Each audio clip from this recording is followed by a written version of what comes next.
If you guys are on Twitter, I'm sure you've heard of the Friday Reads hashtag, where every Friday people all across the world post on Twitter what they're reading that weekend, and they hashtag it Friday Reads. Lately, Bunny Cates has been doing a Friday Reads hashtag video where she talks about the book that she's reading and invites you all to do the same and have Friday Reads on YouTube. I try to always post my Friday Reads on Twitter and on the Facebook page for the Book Rat, and I've been trying to comment on Bunny's, but I thought maybe it would be kind of fun to combine it with an idea I've been having for a while now.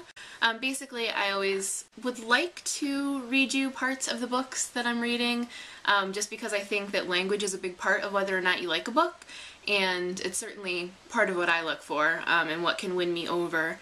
And I think sometimes some stories are just meant to be read aloud, they're just begging for it. I used to do a thing called Teaser Tuesday, where I would read a little segment of the book that I was reading at the time, but that kind of fell by the wayside. But I was thinking it'd be kind of fun to bring it back and join it up with Friday Reads. So instead of just telling you what I'm reading on that particular Friday, I'm going to read you a little section of it so you can get a feel for the language and a better idea of whether you want to read it yourself. I don't know whether I'll do it every Friday, but this Friday at least, I am. So my Friday Reads this week is The Night Has Teeth by Kruger.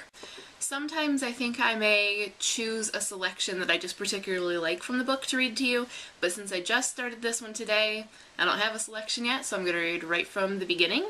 This is the prologue of The Night Has Teeth by Kruger. On my first day of kindergarten, I bit a kid. Hard. In my defense, he deserved it.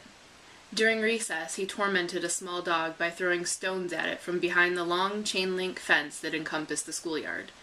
When the bell rang and we were corralled back inside, I confronted him about it. I didn't know better at the time. All I knew about justice was the kind I'd seen in Disney movies and on TV. He threw the first punch. What happened next is a blur in my mind. The only thing I know for sure is that I bit him. Hard enough that in my memory the first thing that comes to me is the metallic smell of blood. And if I'm being honest, the taste of it. I lost control. Whether it was for seconds or minutes, I have no idea. I wasn't just a little boy acting out. A wildness took control. Something inside me was unleashed that day, and left another boy scarred for life. After it happened, I just stood there watching everything unravel around me, like a new universe spinning into existence. Somehow, I sensed the world as I knew it would change once the stars finally aligned. By the time it was over, the other kids were crying as the adults worried over the sobbing boy. I remember feeling confused by the eyes staring at me, glaring at me, as though I was the one who had messed up. Their long shadows colluded with each other in the morning light that spilled into the classroom. My own silhouette crept across the linoleum floor to linger amidst patterns of blood. In the mix of scarlet swirls was a single red handprint that made it look like my shadow had just signed a finger painting. My parents, mortified, pulled me out of the public school system that afternoon. We never talked about that day, not that I can recall. They paid someone else to do that. The message I got was loud and clear. Little boys aren't supposed to bite other little boys. I was a freak. An anomaly of nature. For years afterward, that's how I felt.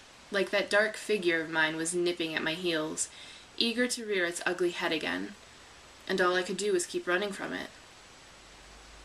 I have only vague memories of seeing a child psychiatrist. For how long, I really couldn't say. I guess we just kept talking until she was sure she'd quashed whatever had risen within me on that brisk September morning. What I can tell you is that it didn't happen again.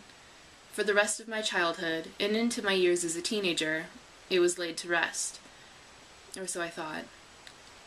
I never imagined that first day of kindergarten would eventually come back to bite me. So that is the prologue of The Night Has Teeth by Kruger. You can pick it up now. I will leave a link below. I'm curious what you guys think of this format, and if you would like me to continue doing Friday Reads videos and reading you a little section of my current book.